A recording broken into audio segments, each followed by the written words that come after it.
અને તમે બધા સાંભળશો તો મેં આ બધું જાળવી રાખશું કે જેવું તેવું અમારાથી ગવાય નહીં, લેલાડી લેલે કરે ને ગાયું પોતાનું ગાય, એવું બીજાથી ન બોલાય, કુળ વંતાથી કાનિયા. એવો વખત આવશે તો સ્ટેજથી નીચે ઉતરી જવાની તૈયારી રાખશું, પણ બોલવામાં અમારા સ્તરમાં કોઈ દી નીચે નહીં ઉતરી, તમને ગેરંટી આપી છે.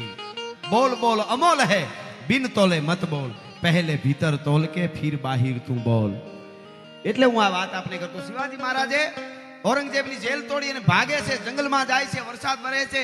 એક નાનકડું ગામડું છે, ગામડામાં એક ડોશીની ઝૂંપડી છે, બાળકો છે નાના. ડોહીએ હાંડલામાં ખીચડી મૂકી છે બાળકોને ખવડાવવા. શિવાજી ઝૂંપડામાં જઈને ઉભા રહ્યા, ભૂખ બહુ લાગેલી. માડીએ કીધું આવો. એને ખબર નહોતી કે આ શિવાજી છે, જેલમાંથી નીકળેલા. અને બે હારે ભેળું કીધું ખાઈ લ્યો, ઝૂંપડું છે ને એટલે એ તો ખાવાની એને કઈ ઓલું હોય નહીં, એટલે કીધું ખાઈ લ્યો.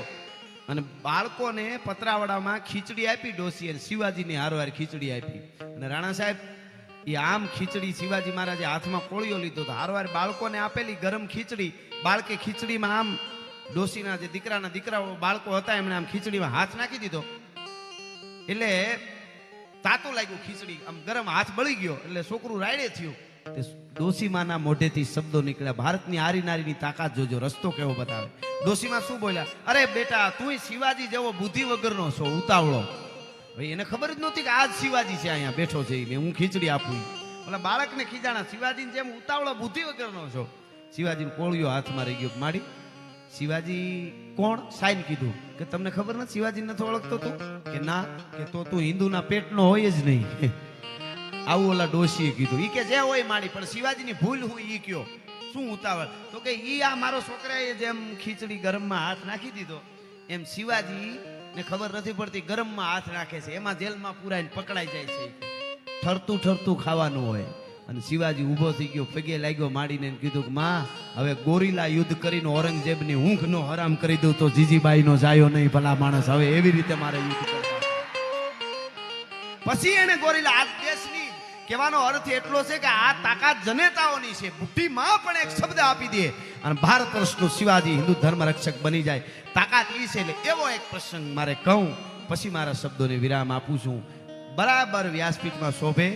હું તમે આજ રામકથા બેસાડી શકતા હોય, હું તમે આટલા ભેળા થઈને આનંદ કરી શકતા હોય, પ્રસાદ લઈ શકતા હોય, તો એની પાછળ આવી અનેક ઘટનાઓ બની. 10-15 મિનિટનો આ પ્રસંગ ખાસ સાંભળજો. મારા વતી નહીં, સૌરાષ્ટ્રની ધરતીના લોક સાહિત્ય વતી, ગુજરાતની ધરતીના લોક સાહિત્ય વતી મારે સાધુ સંતો બેઠા છે, આ બધા બેઠા છે. એટલે મારી જે તાસીર છે એવો આ સંતોના ચરણમાં નમન કરીને આ પ્રસંગ હું કહું છું. હાંજનું ટાણું દાદા સોમેશ્વરની આરતી થાય છે. મંદિર તૂટેલું પડ્યું છે. ઘણી વાર મેં આ વાત કરી, પણ જેટલી વાર કરો એટલી વાર આમ લોહી ચડે આપણને, એવું લાગે. એટલા માટે બરાબર સોમનાથની દાદાની આરતી થાય છે. મંદિર તૂટેલું છે.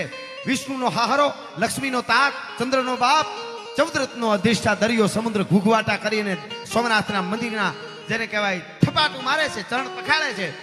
એવે ટાણે હાંજને ટાણે સોમનાથ દાદાના મંદિરે એક બાઈ આવે છે. આંગળીએ 7 વર્ષનું એક બાળક છે. બાઈ આવી, આરતી લીધી, પગે લાગી. બાઈ દીકરાને આરતી લેવરાવી, દીકરાને પગે લગાડ્યો સોમનાથને. અને પછી બાઈ પાછી વળી, ઝીણું ઝીણું અંધારું થવા માંડાણું. એટલે બાઈએ બાળકને કીધું બેટા હાલ પગ ઉપાડ, ઝટ પૂગી જવું છે ઘરે, નકર અંધારું જામી જાય, આપણે રસ્તામાં અંધારું થઈ જાય જવામાં. અને બાઈ હાલતી થઈ માના ઓઢણાનો છેડો પકડી અને બાળકે આમ ખેંચીને ઊભી રાખી દીધી માને. માં ઘરે નથી જાવું. કાં ઘરે નથી જાવું બેટા? અરે ઉતાવળ છે, અટાણે જીદ ન કરે. કેમ ઘરે નથી જાવું? તો ક્યાં જાવું? મને મારા બાપ પાસે લઈ જા. હે કે મને મારા બાપ પાસે લઈ જા. કે બેટા ચૂપ થઈ જા, અહીંયા કઈ વાત ન કરે, હું ઘરે જઈને તને બધી વાત કરી. હાલ તો કે નહીં માં. બાળક જીદ કરે છે, માં મને મારા બાપ પાસે લઈ જા. અને માં છે એમ કહે છે કે બેટા એવી જીદ ન કરાય. બહુ બાળક જીદ કરવા માંડ્યો. માં મારી ઉંમર નાની છે પણ તારો દીકરો છું, મને આજ લઈ જા. કારણ એટલું જ હતું. બાળક માને કહે છે કે માં કાયમ હું રમવા જાઉં એટલે બધાય બાળકો મને ખીજવે, ચીડવે ને એમ કે અમારે બધાયને બાપ છે પણ તારે બાપ નથી, તું નબાપો છો. અમારે બાપ છે તો તારે ન હોય, ક્યાં તારો બાપ? તું બાપ વગરનો નબાપો છો, એમ કરીને મેણા મારે. એટલે બાળક કે માં હું ઘરે આવીને તને કહું કે માં બધાય છોકરાને બાપ હોય તો મારે ન હોય, મારો બાપ ક્યાં છે? તઈ તું મને એમ કહેતી કે તારો બાપ સોમનાથમાં છે. બેટા સોમનાથ જઈશ ને તેથી તને તારા બાપ પાસે લઈ જાય. આજે સોમનાથ આવ્યા દાદાને પગે લાગ્યા, આરતી લીધી. હવે માં તું એમ કેશો કે હવે ઘરે ઉઈ જા, મારા બાપ પાસે લઈ જા. કેમ નામ નથી દેતી? મને મેણા મારે છે ગામના બાળકો, મને એમ કહે છે તું બાપ વગરનો નબાપો છો. બધાયને બાપ હોય, મારે કેમ ન હોય? અને માં તારાથી નામ નથી લેવાય એમ કેમ નથી કહેતી કે મારો બાપ ક્યાં છે?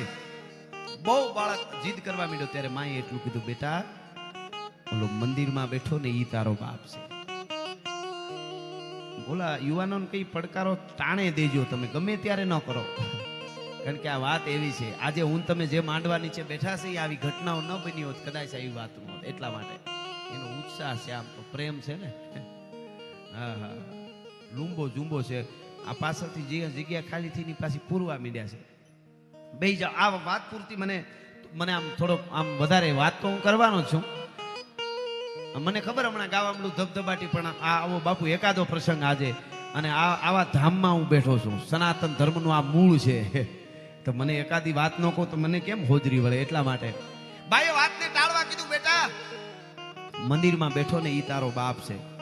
એટલે કીધું કે માં મંદિરમાં બેઠો હોય ને દુનિયાનો બાપ સોમનાથ છે, મને બધી ખબર પડે.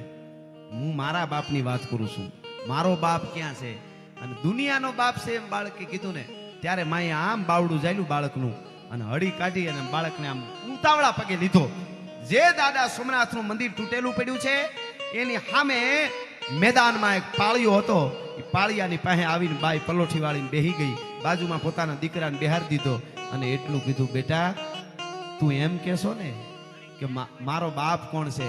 આ બધાય છોકરા ગામના તને કાયમ ખીજવે છે ને કે તું નબાપો છો, તું બાપ વગરનો છો. તો બેટા સાંભળે, હું હવે તને વાત કરું કે તારો બાપ કોણ છે. ઈ બાઈએ બે આહુડા પાડ્યા, એક દીવો કર્યો, પાળિયાને પગે લાગી અને ઈ બાઈ બાળકને વાત કરે છે. ઈ મારે અહીં નાનકડી વાત આપને કેવી છે. ઈ બાઈ કહે છે કે બેટા સાંભળી લે, તારો બાપ કોણ છે? આ હા હા સાહેબ, આ આપણું ધન છે હો, એટલે હું આ વાત કરું છું. કહે છે કે બેટા સાંભળી લે, તારો બાપ કોણ છે? અને બાઈ કહે છે કે બેટા જાજા વર્ષ નથી થયા, 7-8 વર્ષની વાત છે. બાઈ બાળકને કહે છે 7-8 વર્ષની વાત છે બેટા, જાજા વર્ષ નથી થયા. આજથી 8 વર્ષ પહેલા એક નાનકડું એવું નગર, એમાં એક તરવરિયો 22 વર્ષનો જુવાન શિકાર કરવા જાય, ઘોડા ખેલવે, ગેડી દડે રમે, ભાઈબંધોની હેડીના ભાઈબંધોની માથે ગાલની માથે લાલ ટહેરું પડે, ઝીણી ઝીણી મૂછડિયું પણ વાયે ફરકે મૂછડિયું અને રયણ જબુકે દંત, જોઈ લ્યો પટોળા વાળ્યું, આ તો લોબડિયાળીનો ખંત ભાઈ. એવો તરવરિયો યુવાનો ઘોડાની માથે સવાર થઈને નીકળે, પાગા નાખતા રકાબ કવિ, ધાગા ધાગા ભરી ભાગા આગા જાવે નાહી ભાગા ભૃગા નાહી ગાજ અને તોપકા ગણાગા તારી બાગા હાથ જાય તાતો રીતા રાગા રવે નાજા ખારા ગબે રાજ. જોવું પડે આવો તરવરિયો 22 વર્ષનો એક જુવાન. બાઈ વાત કરીશ બાળકને અને ઈ જુવાન પોતાના હેડીના મિત્રો સાથે ગેડી દડે રમીને બપોર નમ્યા પછી ઘેરે આવ્યો, પોતાના મોટા ભાઈના ઘરેથી. એટલે પોતાના ભાભીને આવીને એમ કહેશે ઈ જુવાન, ભાભી માં મને જટ ખાવાનું દો, મને જટ ખાવાનું દે. કે દેવરજી બેહી જાવ, તૈયારી છે, બેહી જાવ. બેહી ગયો એટલે કીધું મને જટ આપો, જલ્દી આપો, જટ આપો, આટલી વાર ન પહોંચાય. ઈ રોટલો આપે, થાળી આપે, રોટલો આપે, શાક જે કાંઈ બોરો ઈ વખતનો હશે ઈ બાઈ એના ભાભી દેવા મંડાણા ભોજાય મોટા ભાઈના ઘરેથી. એમ કીધું, ભાભી માં તમને ખબર પડે કે નહીં મને ભૂખ લાગે પછી આટલી વાર ન પહોંચાય, હું બેહુતા તૈયાર હોવું જોઈએ. માંડ્યો બોલવા, આમ નો હાલે ભાભી માં. બહુ બોલવા માંડ્યો ને ત્યારે જોજો આ દેશની નારી શક્તિ બોલી છે. જ્યાં જ્યાં ધર્મને જ્યારે જગાડવાનો વખત આવ્યો ત્યારે નારી શક્તિ બોલી. એટલે હું આ વાત કરું છું. ત્યારે ભાભીમાં એ કીધું, મોટા ભાઈ ઘરેથી હતા, એમણે કીધું, ઓ હો બિરાજો મારો બાપ, તમે મારા દેવના દીધેલ છો, આવ્યા છો તો અમર થઈને રહ્યો. જ્યાં જગ્યા મળી ત્યાં બેસી જાવ એટલે ઉપાધિ નહીં મારે.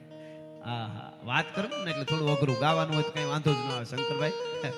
હા એટલા માટે પણ મને આજ આ ઉપડી છે આ વાત આવે એટલા માટે. એટલે એને કીધું, આમ ભાભીમાં એટલી વાર લાગે મને પોહાય નહીં, તમારે ઉતાવળ કરવી, તમારે જટ દઈ દેવું. મને બોલવા માંડ્યો જુવાન, બહુ બોલ્યો એટલે એના ભાભીમાં બોલ્યા, ઓહો આજ મારા દેવરજીને એટલી બધી ઉતાવળ છે કે જમ્યા પછી રોટલો ખાઈને સીધો સોમનાથની સખાઈથી જવાનો હોય એવું લાગે છે. હો હા મારો દેર આ સીધો સોમનાથની સખાઈથી જવાનો એવું લાગે છે. એટલે હાથમાં આમ કોળિયો હજી લીધો તો અને સીધું કીધું, ભાભીમાં સોમનાથની સખાઈથી કેમ જવું પડે? કે દેવરજી તમને નથી ખબર? કે ના મને કાંઈ ખબર નથી. હે મને કાંઈ ખબર નથી. તમને ખબર નથી સોમનાથની સખાઈથી શું કામ જવું પડે કે ના? અને એ વખતે એ રાજપૂતાણીએ જવાબ આપ્યો, એના ભાભીમાં એ જવાબ આપ્યો, તમને દેવરજી ક્યાંથી ખબર હોય? તમને ક્યાંથી ખબર હોય? ઘોડા ખેલવા, શિકાર કરવા, ગેડી દડે રમવું અને આવીને ભાભીમાનું લોહી પીવું, રોટલા બગાડવા. એ બધુંય કીધું, એ વહીમું નહોતું લાગ્યું, પણ રોટલા બગાડવા કીધું એટલો શબ્દ આવ્યો એટલે કીધું ભાભીમાં તમે જેથી પરણીને અહીંયા આવ્યા ને મારા મોટા ભાઈ ઘરમાં, તે દુણી હું તમને મારી હગી માં માનું છું, મારી માં છે નહીં. એટલે હું દેવર એટલે દીકરો, અને દીકરા તરીકે તમારી પાસે લાડ કરવાનો હક છે ને અહીં બેઠેલા બધાને કહી દઉં. આજે ભાભી શબ્દ બહુ હલકો કરી નાખ્યો છે અમુક સોશિયલ મીડિયા વાળાએ, બોલીવુડ વાળાએ. ભાભી માં આપણા સનાતન ધર્મમાં માં જેટલો એને દરજ્જો છે. પણ આપ જાણો છો બાપુ એને કેટલું બધું નીચું નાખી દીધું છે ભાભી શબ્દ બોલે એટલે. એમ નથી, પણ એને કીધું ભાભી માં, જુવાન કે છે હું તમારા મારી માં નથી પણ ભાભી માં એટલે માં. દેરને લાડ કરવાનો હક છે એટલે હું કહું છું તમને. પણ સોમનાથની સખાઈથી જવાનું હોય તો શું કામે? ઈ તો મને કયો કે શું કામે જવું પડે? અને ઈ વખતે ભાભીમાં કીધું તો દેવરજી સાંભળી લ્યો, આફ્રિકાના જંગલમાંથી નીકળેલો ડેકારી નામનો અજગર શિકારને ભરડામાં લે એમ સમગ્ર ભારત વર્ષના સનાતનને ભરડામાં મંદિરો તોડતા તોડતા યવનોના ટોળા ઉતર્યા છે. અને આ નહીં ને આ તિથિએ સોમનાથના મંદિરને તોડવાનું છે. મને એમ થયું કે મારા દેવરજીને કદાચ જટ ઉતાવળ કરે છે તો અહીં ખાઈને સીધું ન્યા જવાનું હોય છે. આમ કોળીઓ લીધો તો એ હેઠો મૂકી અનાજને પગે લાગી અને ભાભીમાને પગે લાગીને ઊભો થયો તરવરિયો યુવાન. ભાભીમાએ કીધું અરે એવું હોય દેવરજી ઉતાવળ ના કરો, નિરાતે ખાઈ લ્યો, રોટલો ખાઓ, મોજથી ખાઈને પછી જાવ તમારે જ્યાં જવું હોય ત્યાં. હવે નો ખવાય. અરે પણ ક્યાં જવું છે? સોમનાથની સખાઈતે જવું છે. સોમનાથની સખાઈતે કે હા તો દેવરજી સાંભળતા જાવ પછી જાજો. હે કે હવે સાંભળતા જાવ કે શું સાંભળતો જાવ? કે દેવરજી તમે તમારા ઘોડાની માથે સવાર થઈને બાગડતા બાગડતા બાગડતા તમારો ઘોડો જાતો હોય ભાલાનો ફરડાક દઈને ભાગતા સુવરની માથે ઘા કરો અને સુવરને ધરતીની માથે ધરબી દો. એવી રીતે શિકારની વાત નથી, આ ગેડી દડાની રમત નથી આ દેવરજી. કે તો સોમનાથના પટાંગણમાં કાલ તમે જાહો તો ચારે બાજુથી મોત મોત મોત દેખાતું હોય છે. અરબસ્તાની ઘોડાની માથે કાળા કપડા પહેરેલા મોટા મોટા પુરુષો, હાથીની હૂંટ જેવી ભુજાઓ વાળા દુશ્મનો હોય છે. ચારે બાજુથી મોત મોત સિવાય તને કાંઈ નહીં દેખાતું હોય. અને એની વચ્ચે તમારો ઘોડો નાખવાનો છે દેવરજી. ઈ નો ભૂલી જતા હો. આ ન્યા કાંઈ ગેડી દડાની રમત નથી, મોતના માકારા થતા છે. અને તઈ ભાભીમાને પગે લાગીને જુવાને એટલું બોલ્યો, ભાભીમાં દુશ્મનના દળ ગમે એટલા વિકરાળ હોય, કદાચ અરબસ્તાની ઘોડા માથે ગમે એવા હાથીની હૂંટની ભુજાઓ વાળા દુશ્મનો હોય, પણ ઈ સોમનાથ દાદાની સાક્ષી, દાદા સોમનાથના પટાંગણમાં દરિયાને કાંઠે સોમેશ્વરની સાક્ષીએ એકવાર દુશ્મનના દાંત ખાટા નો કરી નાખું તો હમીરજી ગોહિલ નહીં, આ મારી પ્રતિજ્ઞા છે ભાભીમાં. એના દાંત ખાટા નો કરી નાખું તો હું હમીરજી ગોહિલ નહીં. ટૂંકમાં મારે કેવું છે મિત્રો આપને કે જે તરવરિયો યુવાન ઘડીક પહેલા જેનામાં બાલિશતા દેખાતી હતી એનો શેરાનો મરણ બદલાઈ ગયો એક શબ્દથી ભાભીમાના, અને 200 રાજપૂતોને હારે લઈને નીકળી ગયો. તો તેથી મારે એ કેવું છે એટલું સનાતન માટે, ધર્મ માટે. અને એની સાથે સાથે અમારા માણહુર ગઢવી કરીને એક ચારણ હતા, મિરજી ગોહિલ મારવાડમાં વહી ગયા ત્યાંથી પાછા પણ એ લઈ આવેલા. એ પોતાને એક બીજી ઘોડી લઈને નીકળેલા, ગામો ગામ કહેતા ગયા સોમનાથ માટે અમીરજી 200 રાજપૂતો લઈને નીકળ્યા છે, કોઈને સોમનાથની સખાઈતે જવું હોય તો હારે જઈ શકો છો. ઈ જગાડવા બધે ગામેથી કોક કોક આવ્યા હતા. કોઈ વરણ બાકી નહોતું, ઇતિહાસ એમ કહે છે. પણ થોડા થોડા કોક ગામમાંથી 1, કોમાંથી 2, કોમાંથી 3, કોકમાંથી કોઈ નહીં આવ્યા હતા. પણ ટૂંકમાં મારે વાત કેવી છે, અમીરજી ગોહિલ 200 રાજપૂતોને લઈને નીકળ્યા. મારે તો એટલી જ વાત કેવી છે, અમારી ગાંડી ગીર આવી આડી, હિંગવડાનો કાંઠો રાજ પડી, 200 રાજપૂતો નિંદ્રા દેવીના ચરણમાં પોઢી ગયા. યા દેવી સર્વભૂતેષુ નિંદ્રા રૂપેણ સંસ્થિતામ નમસ્તસ્ય નમસ્તસ્ય નમો નમઃ. રાજ પડીને બધા રાજપૂતો સૂઈ ગયા. જાગે છે એક જુવાન. કોણ? અમીરજી ગોહિલ. એકલો સેટો પથ્થરની માથે જઈને બેઠો, વિચાર કરે છે કે આ હા હા યુદ્ધના મેદાનમાં 2 દી પછી ઉતરવાનો છું. દુશ્મનના દળ ચારે બાજુથી મોત મોત કરતા આવતા છે. મારા કેહરિયા ઘોડાને હું નાખું અને જફર ખાન બરાબર હાથીની અંબાડી માથે આવતો હોય અને મારા કેહરિયાને હું ઠપાટ મારું અને બગાગ જમ કરતો ડાબલા જવા દે અને એક તરવારને ઝાટકે 2 ભાગ કરી નાખું. અને જફર ખાનના ભાગ તો હું કરી નાખીશ, પણ 12 દૂન 24 ભાલા મારી આર પાર નીકળી જાહે. હાથીનો દંતુછળ મારી છાતી ફાડી નાખી હોય, પછી હું પાછો પડું આવા સપના બેઠો બેઠો, એટલે નિંદ્રમાં નહીં, બેઠો બેઠો જોવે, વળી વિચાર કરે એમ નહીં, પેલા સોમનાથને માથું ચડાવી દઈશ, એવા વિચાર કરતો તો એમાં શાંત વાતાવરણ થઈ ગયું. બધા રાજપૂતો સૂઈ ગયા, એકલા અમીરજી જાગે છે. ગાંડી ગીર છે, હિંગવડા નદીનો કાંઠો છે. એમાં અમીરજી ગોહિલના કાને એક અવાજ સંભળાણો રાતમાં. શું સંભળાણો? બાજુમાં લાખબાઈમાં કરીને ચારણાઈનું નેહડું હતું. લાખબાઈમાં નામ, એનો એકનો એક 20 વર્ષનો દીકરો 15 દી પહેલા ગુજરી ગયેલો. માને રાજ પડે, રણ જાગે, નીંદર આવે નહીં, એટલે માને એમ થયું, આમ નીંદર નો આવે ને એટલે મરસિયા ગાવ એમ, એટલે માં એવા રાગે મરસિયા ગાય દીકરાના, અને ઈ મરસિયા જે ગાતા હતા એનો અવાજ અમીરજી ગોહિલના કાને પડ્યો. સૌ સૂતો સંસાર, હાયરના જળ કોઈ દી હુએ જ નહીં, મારા ઘટમાં ઘૂઘર માળ નાખીને હાયલો નાગાજણો. ઈ મરસિયાનો અવાજ જે હતો, ઈ મરસિયાનો અવાજ અમીરજી ગોહિલે સાંભળ્યો. એમ થયું કે આ હા હા, આવા મરસિયા કોણ ગાય છે? હવાર પડવા દે. ઈ ટૂંકમાં હવાર પડી. 200 રાજપૂતોને લઈને લાખબાઈમાના નેહડે અમીરજી ગોહિલ આવ્યા. આવીને વારિયા પૂછ્યું, રાતે કોણ મરસિયા ગાતું તું? લાખબાઈમાં કીધું કે હું ગાતી હતી, મારો 20 વર્ષનો દીકરો વયો ગયો બાપા, હું શું કરું? મને નીંદર ન આવે, માં છું ને, એટલે હું મારા દીકરાના મરસિયા ગાતી હતી. તને કઈ અપશકન થયા હોય તો મને માફ કરજે ભાઈ. અરે માં, ચારણાઈ બોલે અને રાજપૂતને અપશકન હોય નહીં, સુકન જ હોય કોઈ દી, મારે અપશકન હોય નહીં. પણ માં એક વેણ નાખવું આપશો કે ચારણના નેહડે આવ્યો છો રાજપૂત, અમે ચારણ આવ્યું કયો એ આપવા તૈયાર સહી, આશીર્વાદ આપું, શું જોઈ? બીજું કાંઈ નથી જોતું માં. તમે જે રાતે તમારા દીકરો ગુજરી ગયા એના મરસિયા ગાતા હતા ને, કે હા એવા મરસિયા મારા ગાયશો?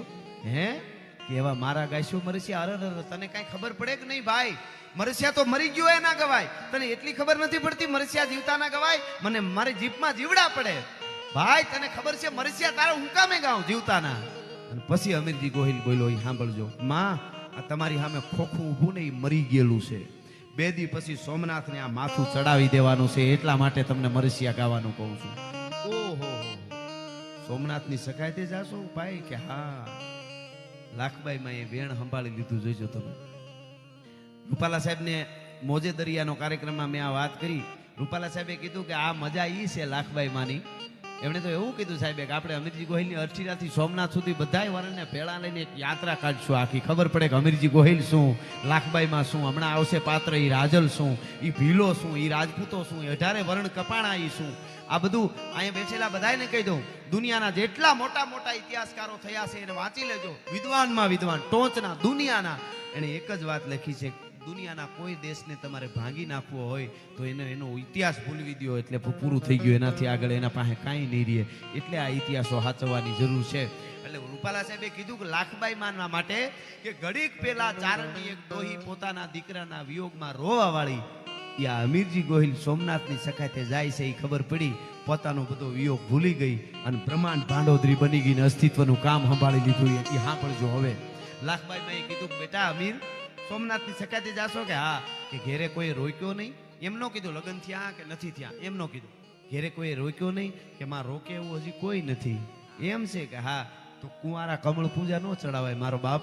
હે, કુંવારા કમળ પૂજા નો ચડે? કે માં, આ મડાને કોણ દીકરી આપે? આ મડા હારે કોણ ફેરા ફરે? અને ઈ વખતે સાંભળજો, લાખબાઈ મેં કીધું કે મડા હારે ફેરા ફરે ને એવી દીકરીઓ સૌરાષ્ટ્રની ધરતીમાં હજી જીવે છે, એ ચિંતા તારે ન કરવાની હોય. મને ખબર છે હું ગીતો ગાઉં ધબધબાટી તો આપને મજા આવે, પણ મારે આ કેવું છે, આ બાપુની વ્યાસપીઠમાં શોભે એવી વાત છે, એટલા માટે હું આ વાત કરી ગયો છું આપને. લાખબાઈ મેં કીધું, અમીરજી આ રોકાઈ જા, અમારા નેહડે 200 જણા હમણાં જ આજ ને આજ અહીં બાજુમાં વેગડો ભીલ પડ્યો છે. આખી ગીરમાં ભીલોનું રાજ હતું, વેગડા ભીલનું. શંકરભાઈ, વેગડો ભીલ પડ્યો છે અહીંયા.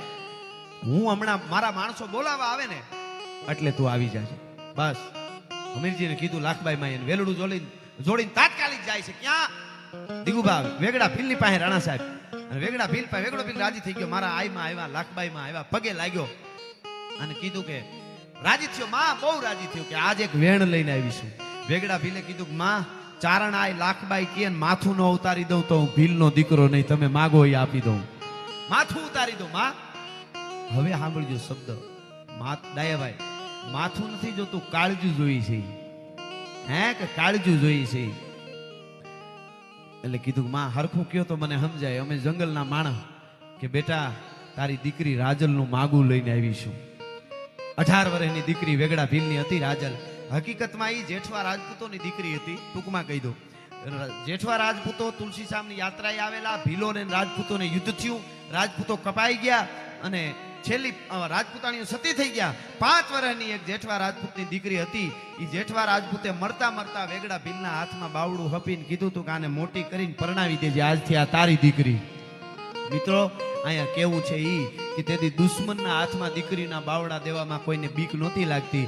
આજ સોસાયટીમાં સલામત નથી ને એટલે આવી વાર્તાઓ માંડવી પડે છે. અહીંયા ઈ રાજલ વેગડા ભીલે મોટી કરેલી, ઈ આજ 18 વર્ષની થઈ. લાખબાઈ મેં કીધું કે તારી રાજલનું માગું લઈને આવી. કોની આરે? વેગડા ભીલ વેગડો ભીલ કે કોની આરે? કે હમીરજી ગોહિલ આરે. કે માં ઈ તો મેં સાંભળ્યું કે સોમનાથની સખાતે જાય છે, કંઈક નીકળ્યો છે. તો કે હા એની આરે.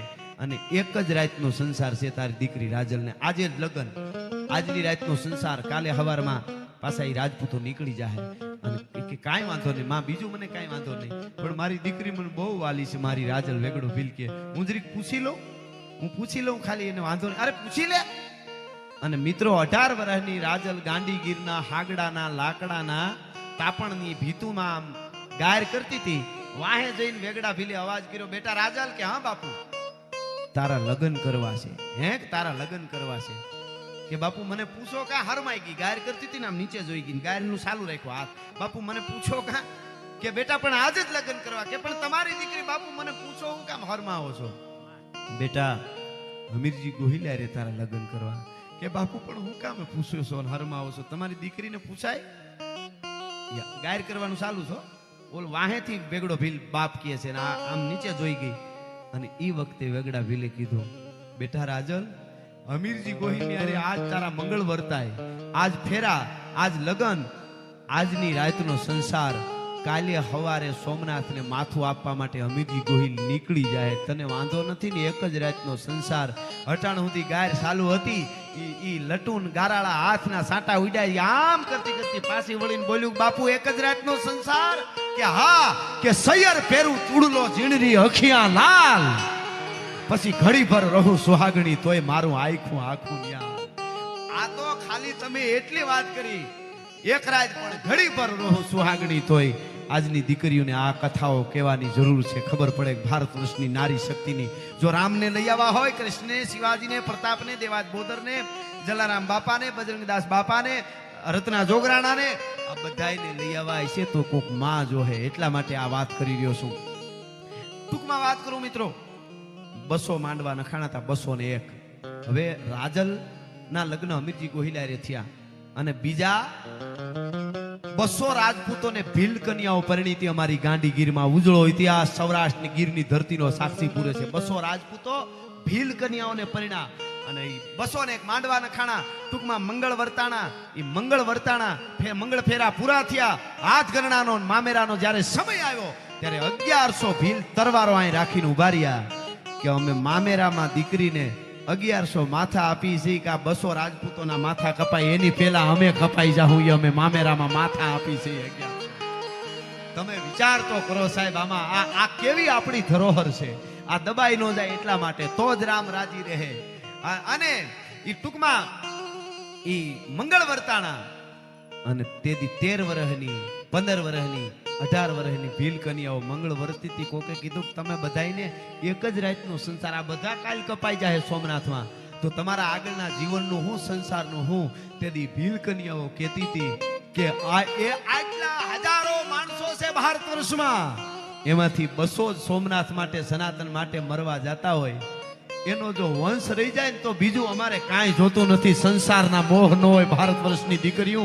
આજે અંગ પ્રદર્શન કરીને કૂદકા મારવા વાળી દીકરીઓને આ કથાઓ કેવી જોઈએ ખબર પડે કે અમારે સંસારના મોહ ન હોય, પણ એ મર્દોના જેને કહેવાય મંગળ વર્તી ને એનો વંશ રહી જાય તોય ઘણું છે.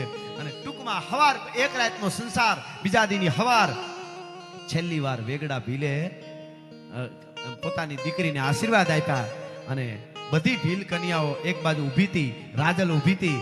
આ બાજુ હમીરજી ગોહિલે રાજલને છેલ્લા નમસ્કાર કર્યા, રાજલે હમીરજી ગોહિલને છેલ્લા રામ રામ કર્યા. બધી ભીલ કન્યાઓ રાજપૂતોને છેલ્લા રામ રામ કરી અને બીજે દી હવારમાં ત્યાંથી હાલતા થઈ ગયા. છેલ્લે મિત્રો સોમનાથના પટાંગણમાં આવ્યા અને આમ જ્યાં નજર કરે ત્યાં તો ચારે બાજુ દુશ્મનો મોત મોત મોત મોત. અને હમીરજી ગોહિલ ગાઢા હુંકળે હઠીલા જોધ ભૈરંડી નિશાન ગાજે ડાક ચંડી દૂધ ઉવે પ્રકૃતિ ઘટા દીઠ ગન પ્રકૃતિ ઝડપે જટી ઉગાળે પ્રગોળ ભેડા નેડા પૃથ્વીનાથ ઘોડા ઉપાડે નથી મહાદેવ મહાદેવ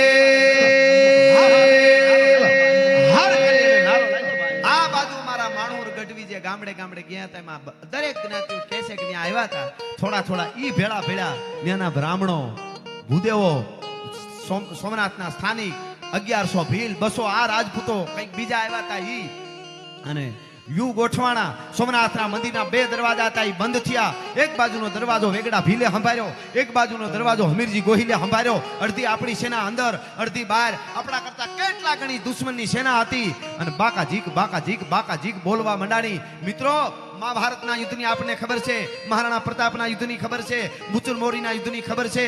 એમાં હમીરજી ગોહિલનું આ યુદ્ધ 11 દિવસ ચાલ્યું હતું. 11 દિવસ સુધી કેવા લડ્યા છે એ ભીલોની, રાજપૂતોની, 18 વર્ણના કે છે કે એમાં બધાય હતા. તેથી દાદા સોમેશ્વર માટે સોમનાથના પટાંગણમાં સનાતન ધર્મના માટે તાળીઓ પાડવા વાળા 2000 કિન્નરો પણ કપાઈ ગયા હતા. સનાતન ધર્મની તાકાત છે, કોક દી વિચારજો. 2000 તો કિન્નરો કપાઈ ગયા હતા.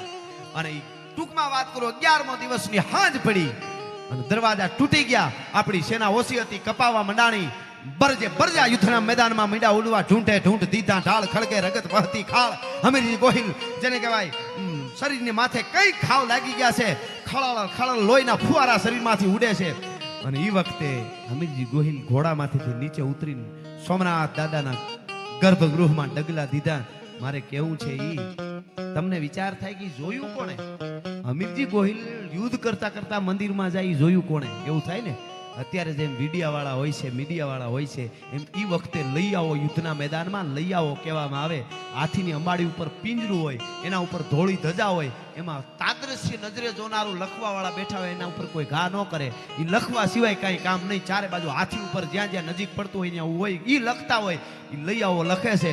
હમીરજી ગોહિલ સોમનાથના મંદિરના શિવલિંગની સામે આવીને ઉભા રહ્યા.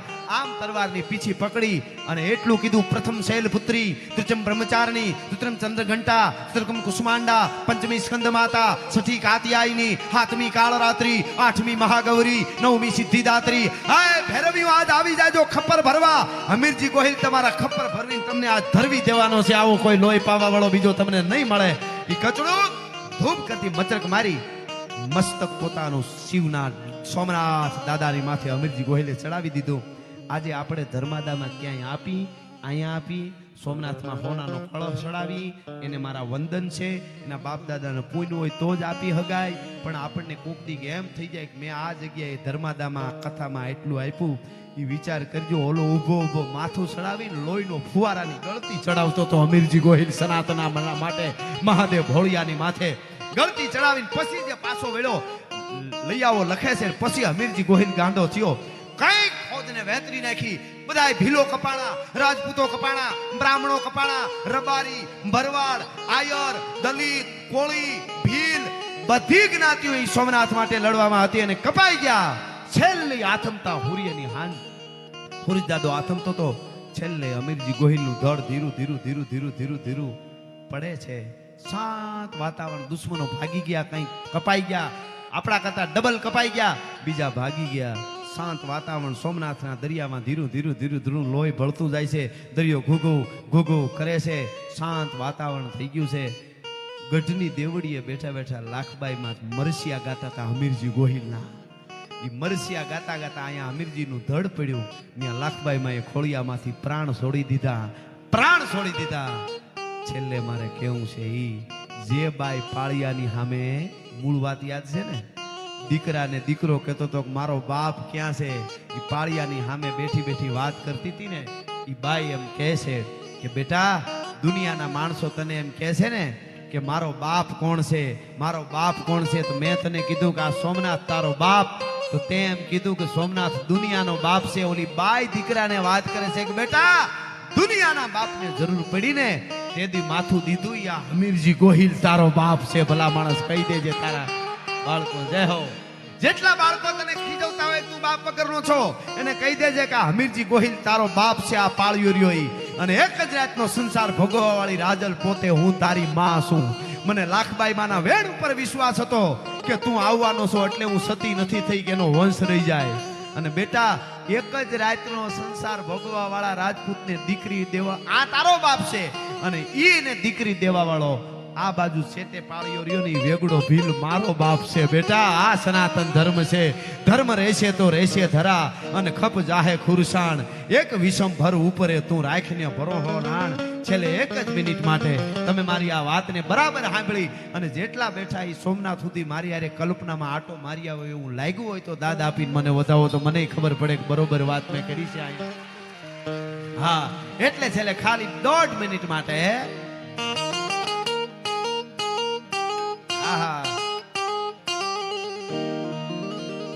હાંધા તોડી આ પાંજરા વાળા હાંક લેતી બાગ સુટા માંગ બોલ ગામ ગામ દિયા હાક બાગ નાની સુટા દી જવું જાળા પછુટા બેના ગાડી સુટા ગાડી મને ખબર હતી કે આયા કરું તો મજા આવતી હતી પણ મારે આ વાત કેવી હતી યાર.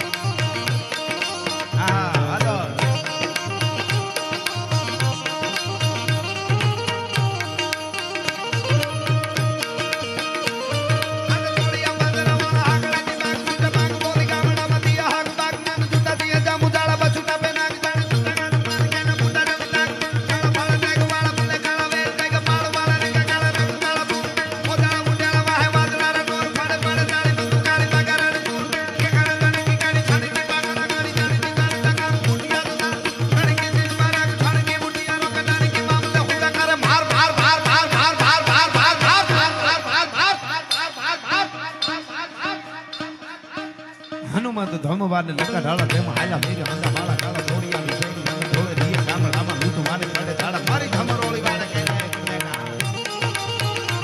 આહા અને છેલ્લે કડી હું ગાઉં એમાં હર હર આવે ત્યાં હું પૂરું કરીશ. મારી યારે બધાય ઊંચા હાથ કરીને હર હર કરજો. હર હર આવે ત્યારે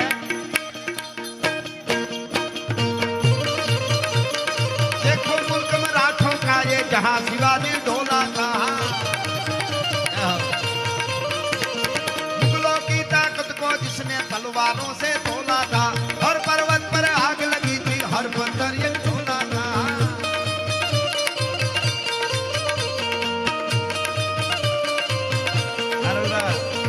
देखो मुल्क में राठों का ये जहां शिवाजी ढोला था.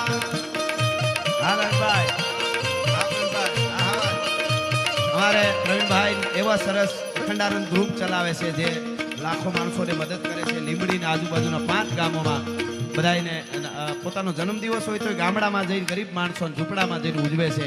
એને ધન્યવાદ આપું છું એટલા માટે. દેખો મુલ્ક में राठों का ये जहां शिवाजी ढोला था मुगलों की ताकत को जिसने तलवारों से तोला था हर पर्वत पर आग लगी थी हर पत्थर एक झोला था. बोली हर हर महादेव बोली हर हर हर हर